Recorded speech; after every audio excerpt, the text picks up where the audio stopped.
Aloha, you're listening to Chad Ford's NBA Big Board on the Locked On Podcast Network. Today we're talking top 25 players in the NBA under the age of 25.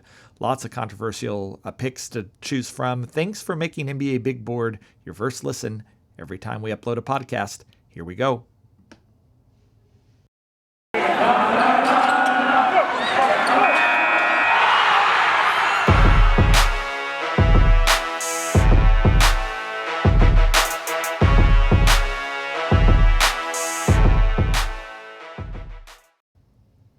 Aloha, I'm back. I'm Chad Ford. You're listening to Chad Ford's NBA Big Board on the Locked On Podcast Network. Last week, if you remember, we talked about the top 10 teams, top 20 teams actually in the NBA with the best young cores under the age of 25.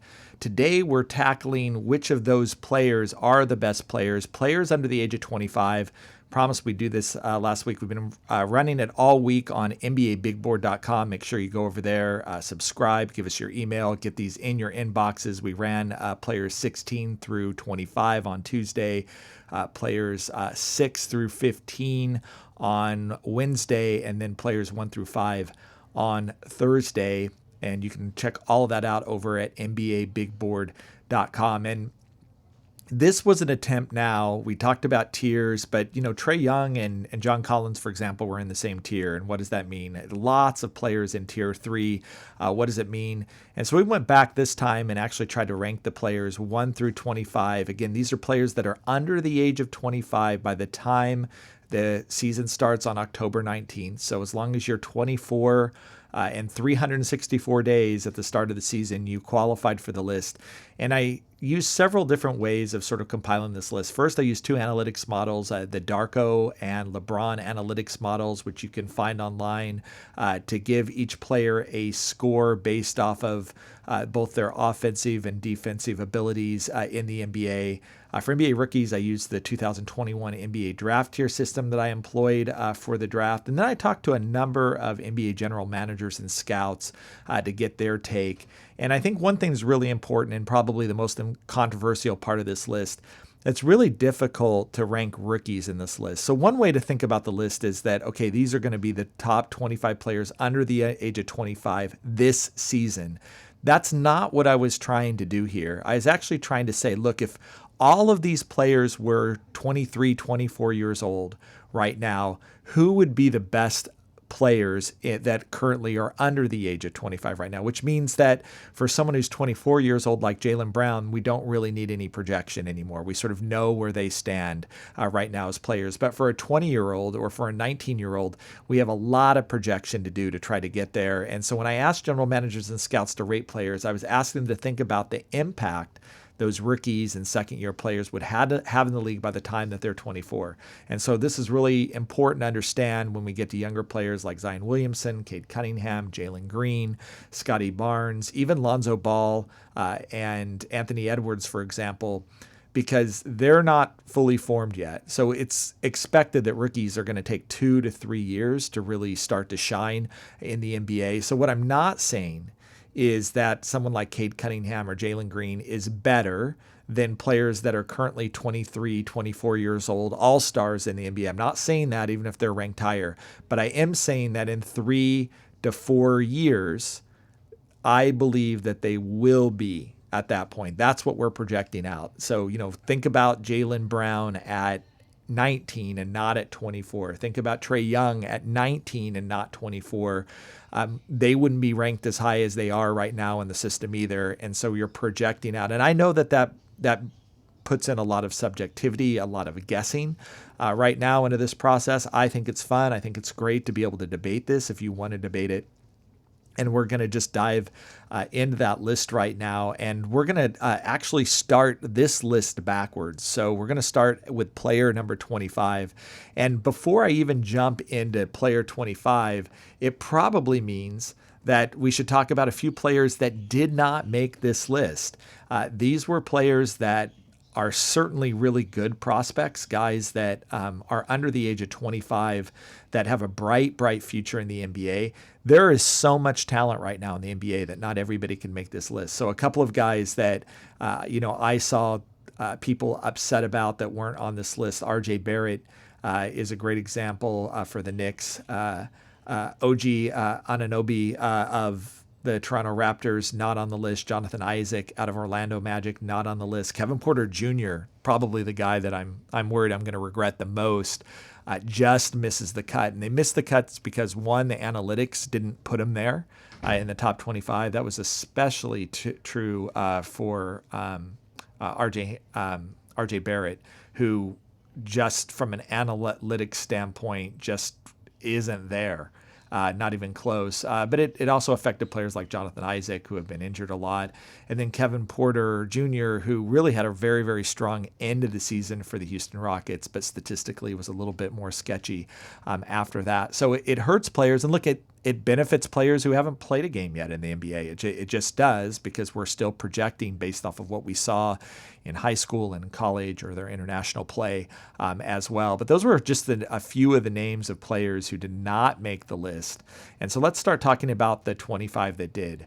And so let's start with number 25, Lonzo Ball. Just changed teams, is on the Chicago Bulls, his third team in the NBA.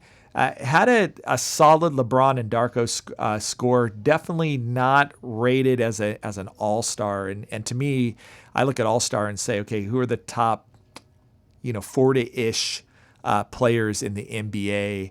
Now, obviously, there's fewer all-star spots than that, but there's variability from year to year. So I sort of think about like the top 40-ish players there. And then when you start talking about, tier one guys, you're talking about the top 20 players. And then when you're talking about then some top 10 players as well, where there was only one player, Luka Dončić, who made that designation. So Lonzo Ball, kind of sitting right there at tier 3, has really improved as a player, as a three-point shooter, as a free throw shooter. You can imagine that there was a time when he would have started as a rookie really high and then dropped off this list, but I think he's really improved over the last couple of years. I actually like his fit in Chicago. I thought it was one of the best free agent signings of the summer. He gets picked 25. Number 24 is a tough one. It's Jaren Jackson Jr. out of Memphis, who's only 22 years old. The analytics did not love him last year, and he fought through injuries for most of the season. Only played 11 games last season.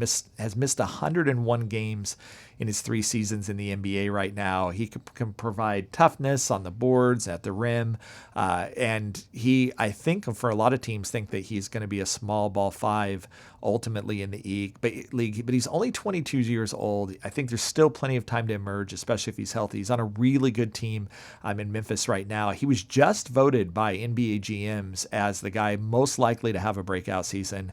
I really like Jaren Jackson Jr. I actually think that his ceiling is more of a tier 1 guy than where he sort of sits right now as a tier 3. 22 years old, but those injuries, those 101 missed games in the last 3 NBA seasons, you've got to factor that in for him right now. A ridiculous talent, needs to stay healthy and continue to improve.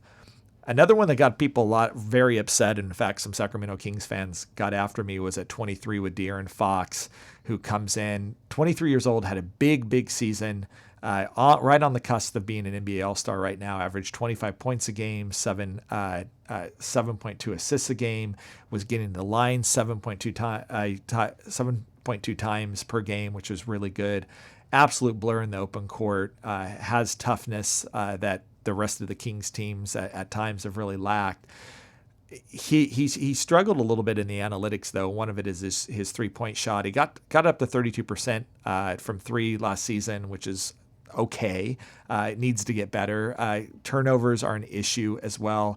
And actually his defensive numbers drove down both his LeBron and Darko scores, all of which means that he's a really good player whenever we're talking about a 25-point-a-night scorer in the NBA, but just not quite the tier 2 player yet that he needs to be. Will he get there? I actually believe that De'Aaron Fox will get there, but he's just not quite there yet. And I had one Kings fan who got really upset and said, not only is it ridiculous that he should be in the top 10, but he would be in the top 20 players in the NBA. And I think if you just take a quick look anywhere, under any sort of objective measure of who the top 20 players in the NBA, De'Aaron Fox is not going to be on that list. And that is not a knock on him. All of these players that I'm talking about in the top 25, to me, have all-star potential. That is elite potential in the NBA. Just because I'm not saying superstar or the best player in the NBA does not mean I am hating on someone or disrespecting someone. 21, just not quite there yet. Brandon Ingram comes in at 22. And again, Pelicans fans all over me because this man has made an all-star team. He's also won an most improved player of the year award. So why not have Brandon Ingram in a tier 2 category ahead of some of these other players? And I think it's really, again, his advanced analytics get after him, especially on the defensive end. In fact, LeBron rated him as the worst defensive starter on his team last year. Not what you want to see out of your all-star and superstar. And you're going to see this come up again with several other players that maybe are ranked a little bit lower just because, in part, the game is played on both ends of the court, not just on the offensive end, but the defensive end as well. If you believe that he should have been ranked as a tier 2 player instead of a tier 3 player, you can certainly make the adjustments and see that would have actually put the Pelicans as the third best young team in the NBA when we did our future talent rankings around the top 20 teams in the NBA based off their young cores. All right, so here's where it gets controversial because I want to talk about 3 rookies right now. They were all ranked as tier 2 players in my draft tiers, so they get ahead of the guys that I'm currently ranking as tier 3 guys right now. I do knock them down a bit, so all 3 of these guys are lumped together behind the other more established tier 2 players that are there. And the frustration here is they have yet to play an NBA game. So how can you say, for example, at 21, Jonathan Kuminga is in the same conversation with Brandon Ingram, and he's not this year. Brandon Ingram is going to be a vastly, vastly better player than Jonathan Kuminga. Brandon Ingram is going to flirt with all-star status while Jonathan Kuminga is going to struggle to get minutes off the bench for Golden State Warriors. But he's 18 years old. He's one of the youngest players in the draft, and I think you can make this comparison to Jalen Brown, who actually struggled early on, ultimately took several years to blossom into an all-star at Boston, but has the potential. And this is, I think, the key thing here. I believe Jonathan Kuminga, by the time he turns 24, the same age as that Brandon Ingram is now, he's got 6 years to do that, is going to be a better player than Brandon Ingram. Of course, you can laugh at that and scoff at that and say, I just don't see it. And that's wild thinking. But I think that most of the scouts and general managers that I spoke with project that Jonathan Kuminga is more likely to kind of be where Jaylen Brown is going to be on this list when we get to Jaylen Brown in a minute than where Brandon Ingram is on the list. So not saying Jonathan Kuminga is better this year than Brandon Ingram. I don't think he'll be better next year than Brandon Ingram. I don't even know that in his 3rd season in the NBA, he will be better than Brandon Ingram. But by the time he turns 24, will he be? And again, you can quibble with this and say this isn't the way to do a top 25 list like that. But to me, it's actually more helpful because age plays a big difference here. And I kind of want to know what the future of these teams looks like and what the future of these players are. And again, that takes a level of speculation. We'll eventually get advanced analytics that are going to help us on this quest to try to figure this out. But right now, I'd be feeling, if I was at the Golden State Warriors right now, that I have a player that is probably a little more akin to Jaylen Brown than Brandon Ingram down the road. At 20, it's Jalen Suggs out of the Orlando Magic. Again, another rookie. A guy who actually I think is probably going to be one of the 2 or 3 best rookies in the NBA for the next couple of seasons. I think he comes in with a defensive mindset and an offensive toughness that I think should translate at the next level where we're actually going to see him get significant minutes in Orlando. I think he's going to be good. We got to see him on opening night versus Marcus Smart and the Celtics. And I mean, talk about 2 guys that are just wired as ultra competitive, ultra tough. They were diving on the floor for loose balls. Jalen Suggs didn't really look that great in his opening game against Marcus Smart, but he was also playing against Marcus Smart. If I was a rookie, that was probably the guy I would dread to play against the most if I had my first game in the NBA against Marcus Smart. But I think I think that Jalen Suggs competed. He was not terrible, and I think he is going to be really, really good down the road. What keeps him from projecting his tier 1 status to me is that lack of elite explosiveness or athleticism. At 19, Scottie Barnes. Now, you can quibble. Scottie Barnes should be lower than Kuminga, or maybe should be lower than Jalen, than Jalen Suggs. But to me, you're talking about a guy who has as much upside as anybody in the 2021 NBA draft. You saw him on opening night in the preseason go off for 13 points, 9 rebounds, 6 assists, 2 steals, 2 blocks, 6 for 9 from the field. Yes, he needs to improve his jump shot, but we saw him being aggressive. We saw him playing all over the floor, defending all over the floor, and I think this was a really key point. He was a plus 19 for the Raptors when he was on the floor that night. Scottie Barnes just affects winning, and he's such a unique player given his size, his length, his athleticism, and truly, because I think sometimes we exaggerate a little bit, truly a guy who I think can play 5 positions in the NBA. His ceiling is higher, in my opinion, than Jalen Suggs. I think it's higher than Jonathan Kuminga. It frankly could be as high as anybody in this draft right now, though there's some other really great players that we'll talk about a little bit in a minute. But I wondered, is Scottie Barnes going to be able to contribute to this Raptors team right away? And after watching him in the preseason, and again, it's the preseason, and you're not going to read too much into one game, I think he's going to impact the game right away. And he won't lead the rookies in scoring, and he probably won't lead in rebounds. He might lead in assists. That's a possible. But I think when you look at his total stat line and his impact on the game, I think Scottie Barnes is going to be awesome. At 18, John Collins.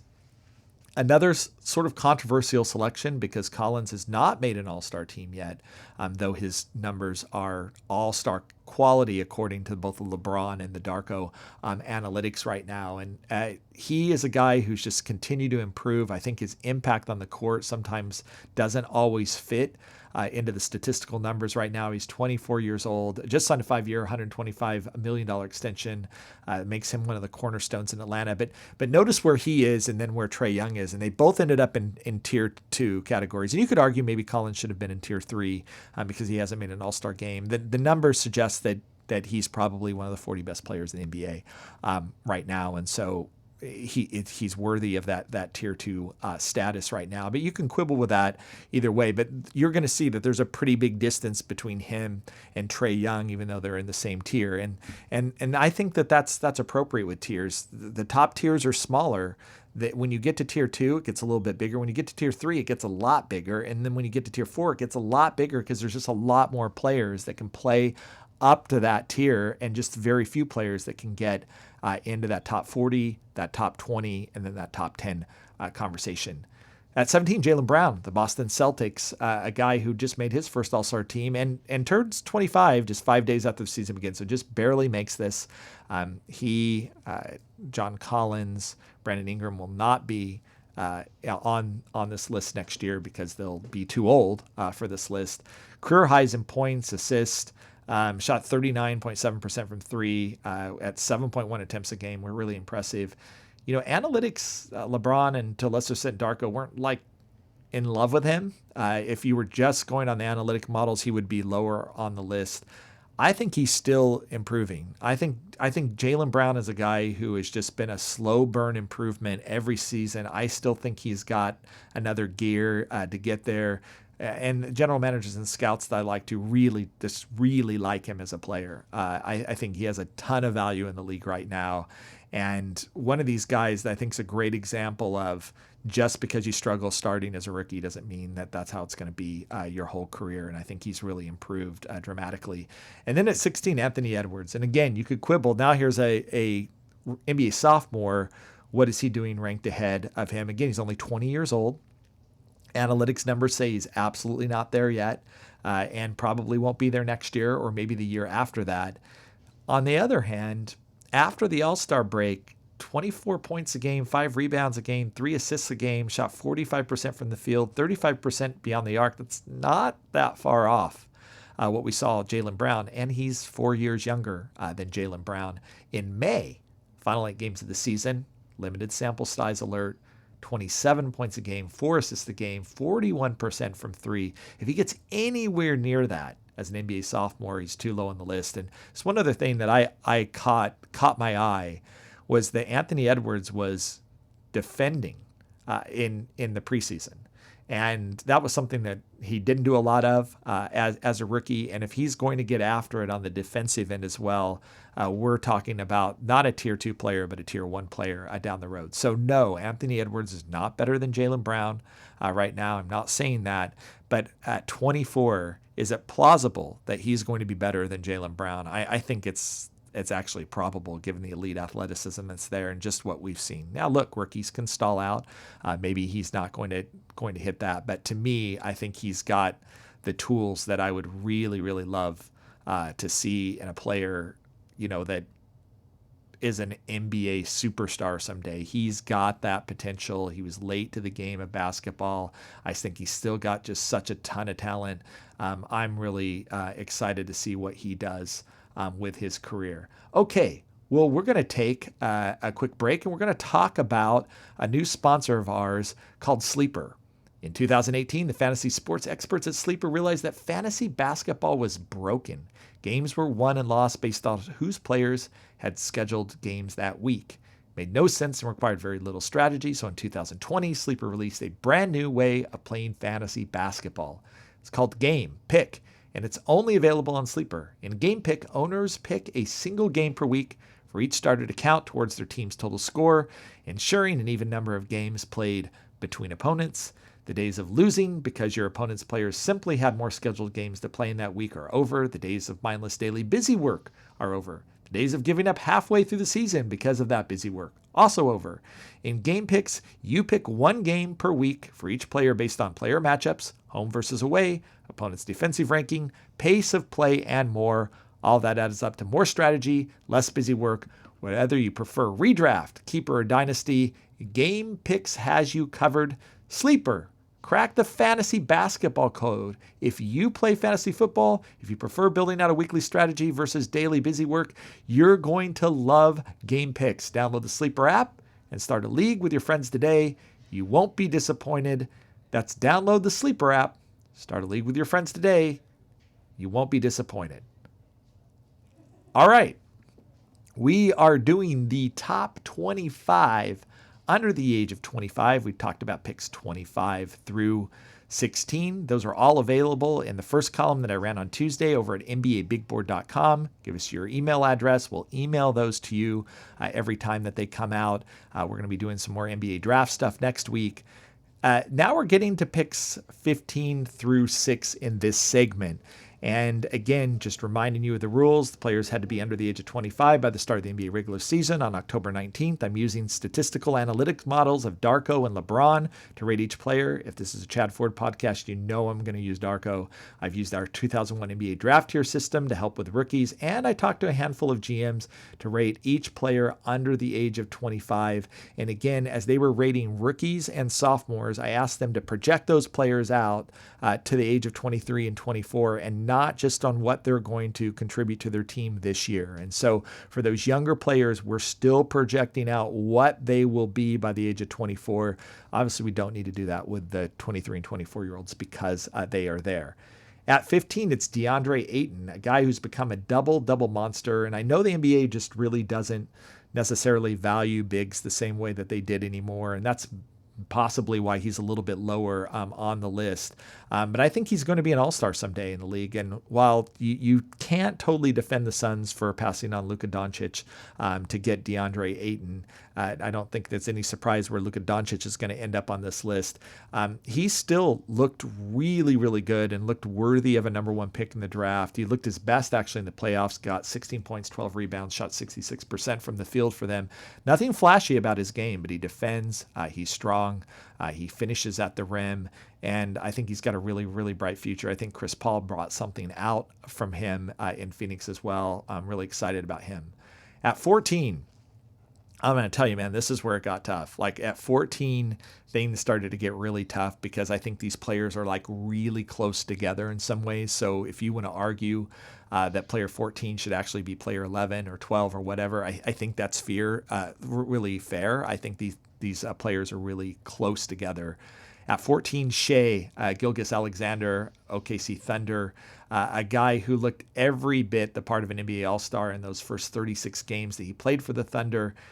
he almost single-handedly turned one of the worst teams in the NBA, and the Thunder were awful, into nearly a 500 team. They were actually 16-19 when Shea was on the court for them, and then just absolutely caved to 6-31 when he wasn't on the court for them. He may be the difference, actually, again this year, of whether the Thunder end up being the worst team in the NBA or actually play better. Just such a talented player on so many aspects of the game right now. Interestingly, neither LeBron or Darko loves him the way that they love some of the other players. His scores actually were a little bit lower than several of the guys that he's ranked ahead of right now, but it was the NBA general managers and scouts that boosted his score up and see a future for him. Not totally sure what's going on with LeBron and Darko and those analytics ratings. I think some of it has to do, again, with when you play on a terrible team, some of those numbers are just going to look a lot different. And it's not like Shea has a lot of talent to play with every night in OKC right now. I'm very, very bullish on his future and could easily see him being a top 10 guy on this list as well. At 13, it's Jamal Murray, tier 2 guy, a guy who, had he not had an ACL injury in April, that's going to put really his entire season into question, but probably certainly the first half of the season in question. Maybe he gets a spot 2 or higher on this. Was averaging career high 22 points a game, was shooting 41% from 3 at 6.6 attempts a game. Just really has rounded into such a great all-star guy that I started watching as a 16-year-old at the Nike Hoop Summit when he came over to play there. Love Jamal Murray, love what he brings to the table.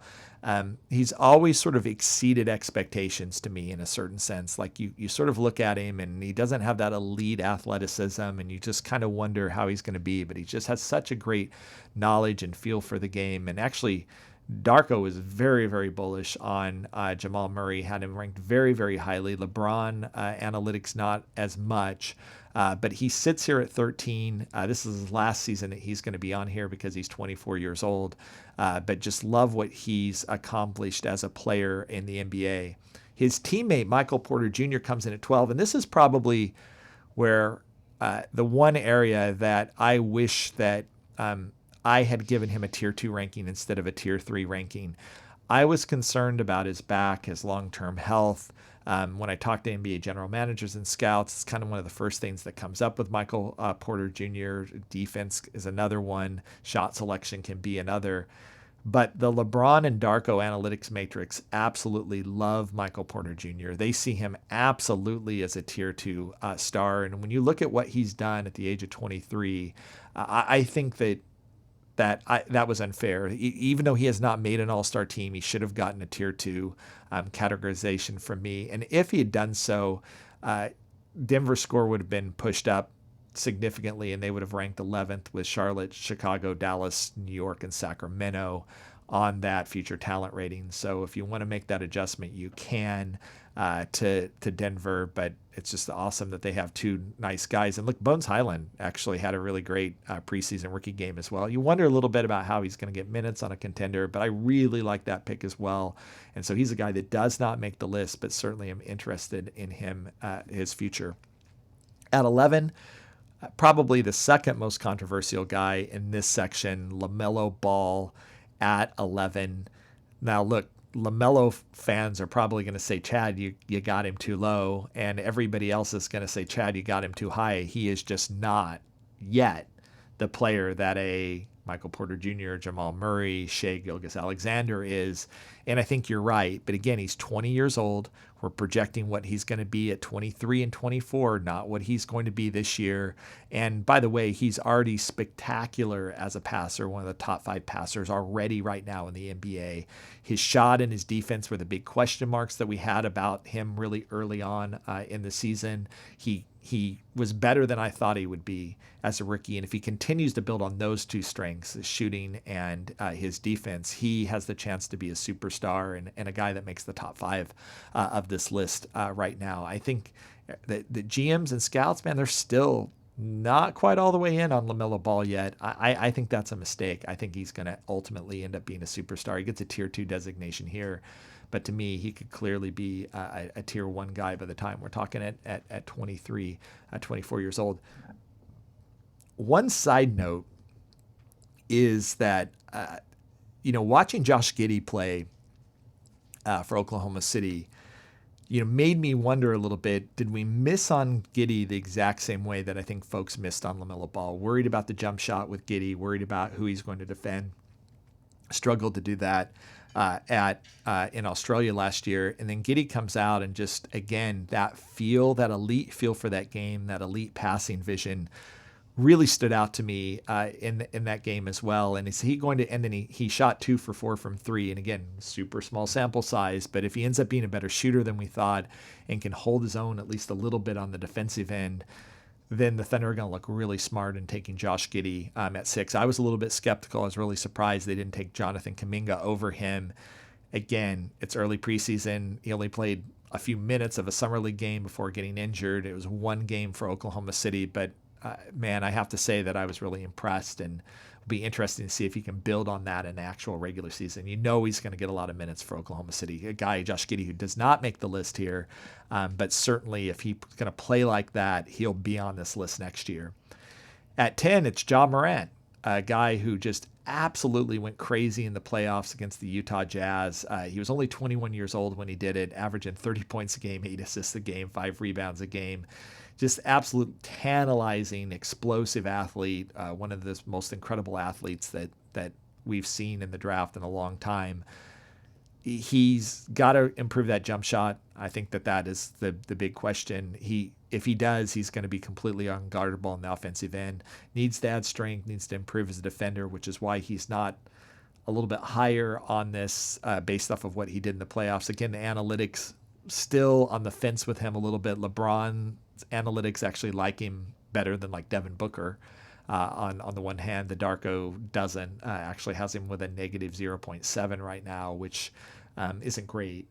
And it's interesting that you have these two very highly respected analytics models. They don't agree on Ja. I'm a big believer in Ja. He's going to be an all-star. I think he still has the chance to be a superstar if he can stay healthy, and especially if he can get that jump shot up to like a 35% three-point shooting. I just don't know how you're going to guard him at the next level after that. He gave the Jazz tons of fits that way. At 9, it's Bam Adebayo out of the Heat. Yes, he's still 24 years old. He's actually just recently turned 24 years old. He won't make the list next year, but he's a young 24 on this list, and a guy who's already made an all-star team. Is going to make plenty more, I think. This very unique blend of size, strength, athleticism, feel for the game. He got up to scoring last season, 19 points a game. Is 5 assists a game. Absolutely impressive, for a big man. Speed and agility to guard multiple players on the floor. Shooting is, I think, the issue of where he takes his game to the next level. If he wants to move from tier 2 to tier 1 and be a superstar, he's only taken 44 threes in his career, has hit just 16% of them. I think adding that 3-ball puts him there in tier 1, but he's already, to me, a legitimate all-star. He's going to be an all-star for many years in the NBA. At 8, Devin Booker out of Phoenix. Also 24, his last year on the list. Had a really, really strong score for Darko, not so much for LeBron. Coming off his 3rd consecutive year of averaging 25 points a game. Absolutely one of the most lethal scorers in the game already. Interesting that he's a solid 3-point shooter, but his percentages, he hasn't shot above 35% from 3 since his sophomore season. Just a little bit odd for somebody who we consider such an elite shooter. Not a bad shooter by any stretch of the imagination. Averaged 20 points a game in the playoffs. Shot just 32% from 3. Drew criticism at times for trying to do too much, trying to take over the game, not always playing within the team system.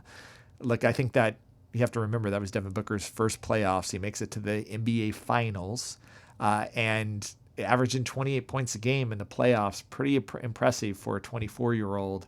I think that Devin Booker is going to be a multiple all-star in the NBA. I think that he's going to keep improving his playoff performances and figure this out for the Suns.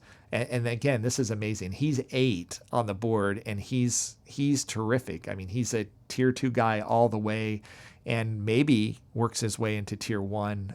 Certainly, I think defense is another one that for him that he's going to have to continue to improve on. At 7, it's Trae Young. And I know there's people that really feel like Trae Young probably should be 2 or 3 on this list right now, and it feels like a slap in the face to put him at number 7. To me, he's right on the borderline between tier 1 and tier 2. He gets the tier 2 designation for me mostly because of the defensive problems that he has. And I think that, to put this into some sort of clarity that I think makes some sense.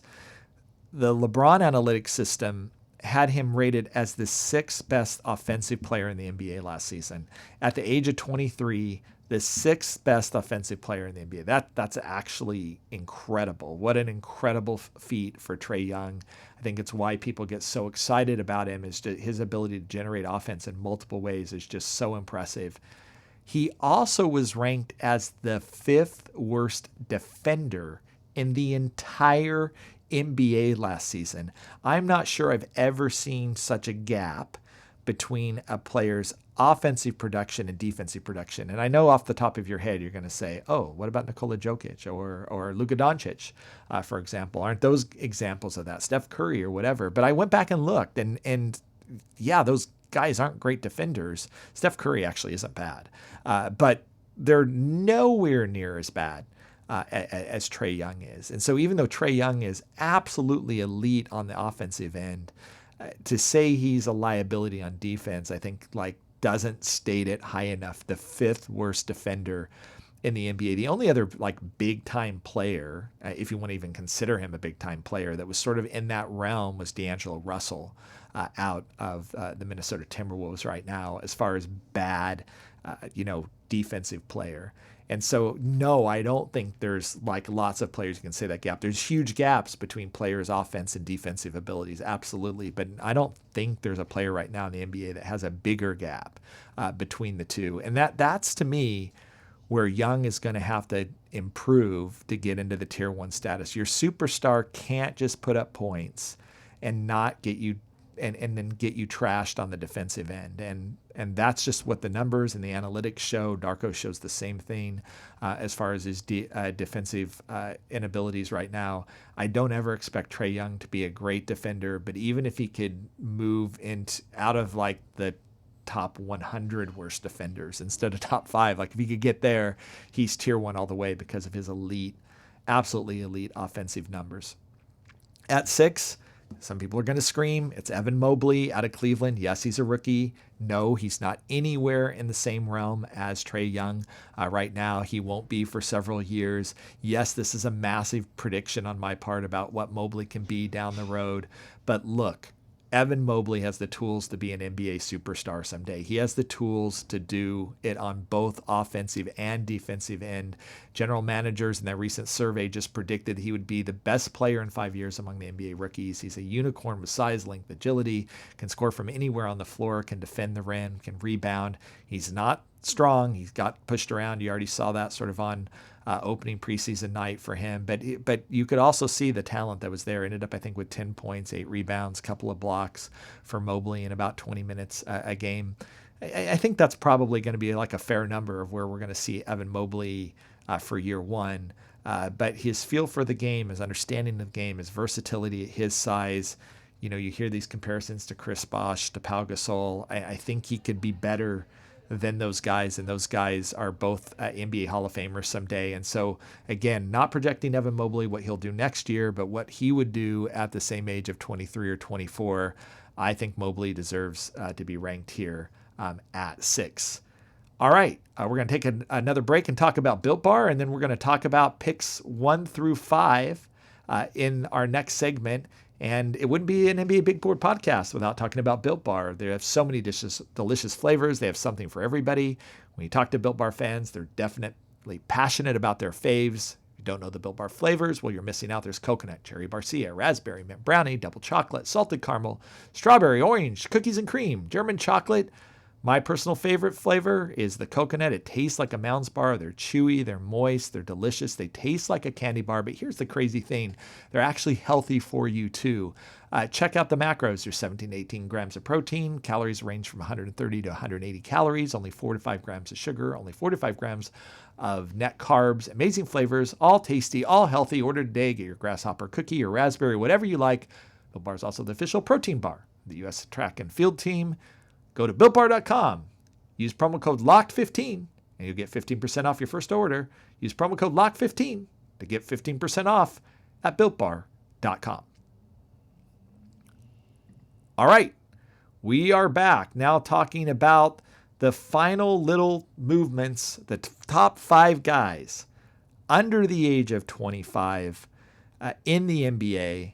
And again, just a reminder of the methodology here. Players had to be under the age of 25 by the start of this regular season, which starts on October 19th. I'm using both Darko and LeBron, 2 very highly regarded analytics models to rate each player. I'm also using my 2021 NBA draft tier system, which was employed by talking to a number of NBA scouts and general managers about how they rated the rookies in the draft.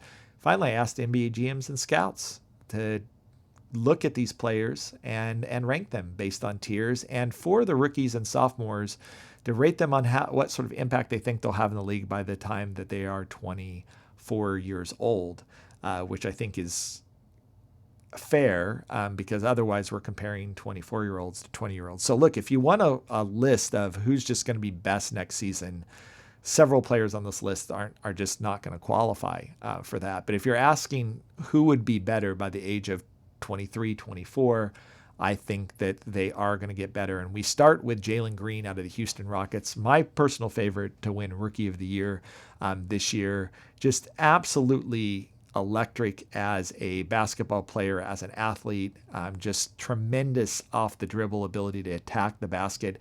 Good shooter as well, can do step backs. Just the guy who's going to go out and I think average 20 points a game as a rookie. And by the time he hits 23, 24, this is a guy who could be flirting with a 30-point per game scorer in the NBA right now.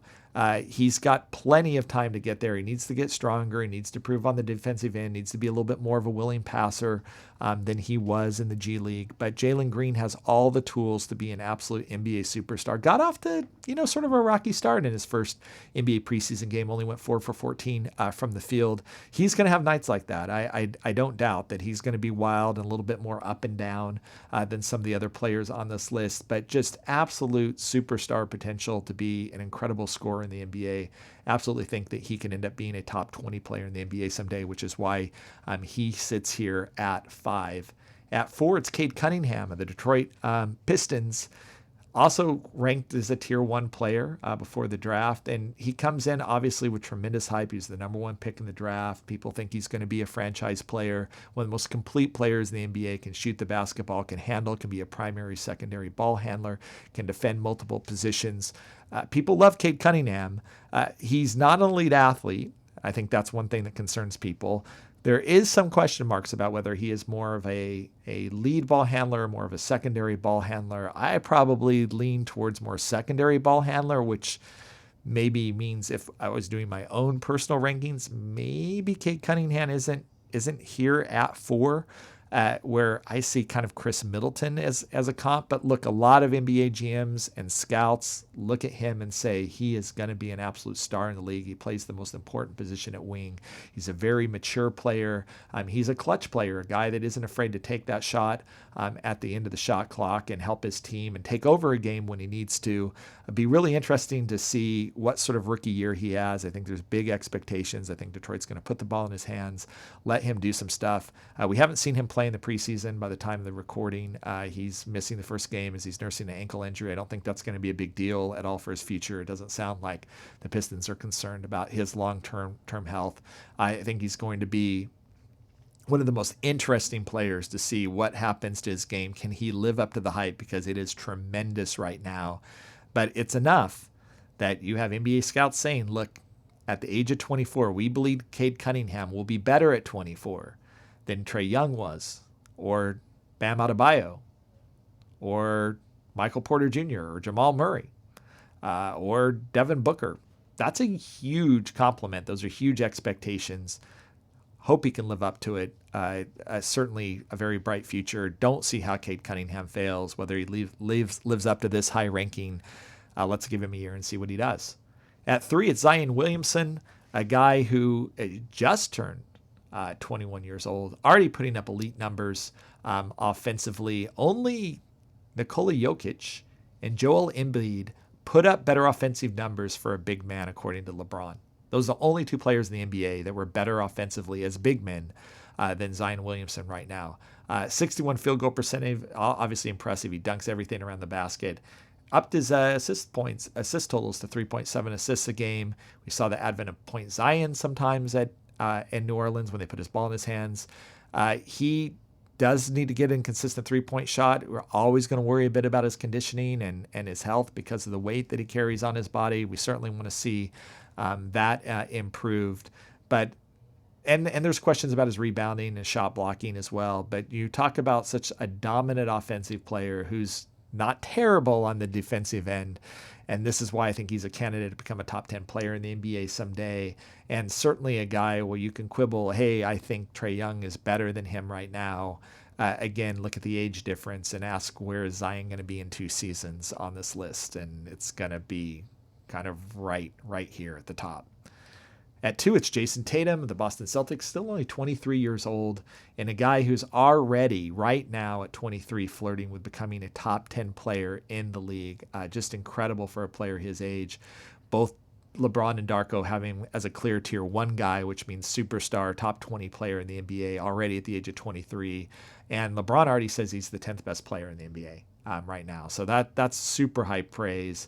And then when you factor in that actually Jason Tatum struggled with a bout of COVID in January, he said in April he was still needing an inhaler to play. Pretty remarkable. And all career highs as a 22-year-old this year. We only expect bigger and better things for him next year. And I think his big thing is, can he move convincingly from tier 1 superstar into I'm one of the 10 best players in the league? I think he's got the potential to do it. Just a great pick for the Celtics, an incredible player. At number 1, no surprise here, Luka Dončić, an absolute prodigy, only 22 years old, already, according to LeBron and others, somebody who I think can be just an absolute star someday. Sorry, not someday, like now. He's already an absolute star, but can he be the best player in the NBA? That's the question mark for Dončić right now. And you talk to NBA general managers right now, and they're very confident that this guy is going to be a multiple MVP winner. He's going to be on top of the league for a really long time right now. And, this is all despite the fact that, look, Dončić is not a world-class athlete. He's not necessarily a very good defender right now, but he is a triple-double machine. He averaged 28, 8, and 8 the past 2 years, just absolutely remarkable at any age. LeBron already has him ranked at 22 years old as the 4th best offensive player in the entire league right now. Darko has him a little bit lower at 10th.